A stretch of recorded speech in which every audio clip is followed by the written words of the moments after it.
Luto ko na, ligpit ko pa. Hapon ng pagod eh. Pa rin sa gabi eh. Pa rin maglilinis eh. Isa dyan, di makaramdam na tumulaw. Puta, kanina pa pinapakain. Hindi na napakain. Walas tek, sarap buhay na lang yung isa dyan eh. Wala mong pinagagawa sa bahay. Di mahiga.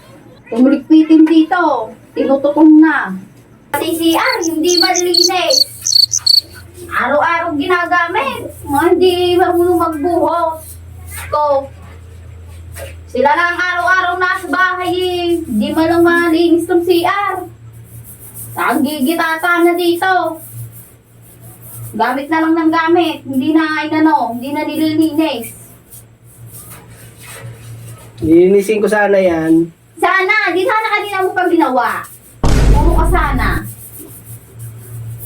Nalinilaw na ang bowl. Hindi pa rin nililinis. Ako na bahala dyan. Ako na bahala, ako na nagawa. Mga lang gagawin mo, hindi mo pa magawa. Sabi ko sa'yo, mimiya eh. Mimiya, puro ka mimiya. Kailan ako na nagawa? Trabaho mo, maglinis. Hindi mo pa magawa.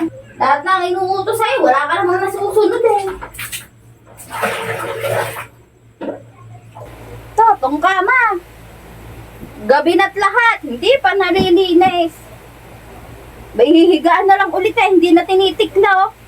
Titiklopin ko yan. Titiglo pa hindi sana kanina, paano pagkagising? Pinaabot mo pa sa akin talaga. Walastik ka. Nakatulog eh. Aba, ay ano naman gagawin mo? Yun na naman lagi mo ginagawa, tulog. Walastik ka. Hihigaan na lang ulit eh, no? Hindi titiklop.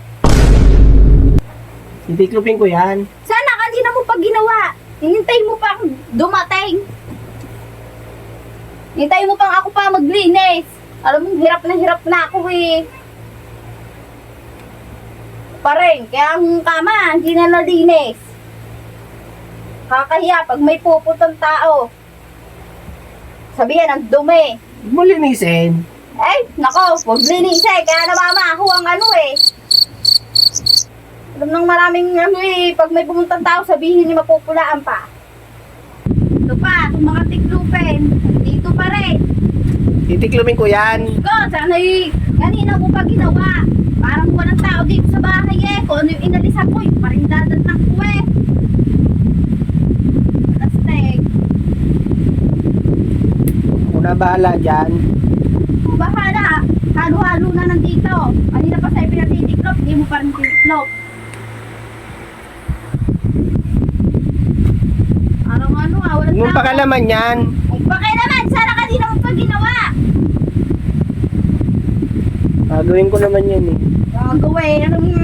Wala ka na ginawa maghapon. Nagpalaki ka lang ng itlog. Wala. Mga kasama ka dito sa bahay eh. Parang mga multo eh.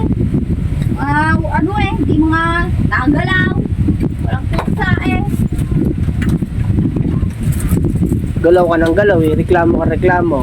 Bay kung hindi lilinisin, ano mangyayari dyan? Tatambak na naman.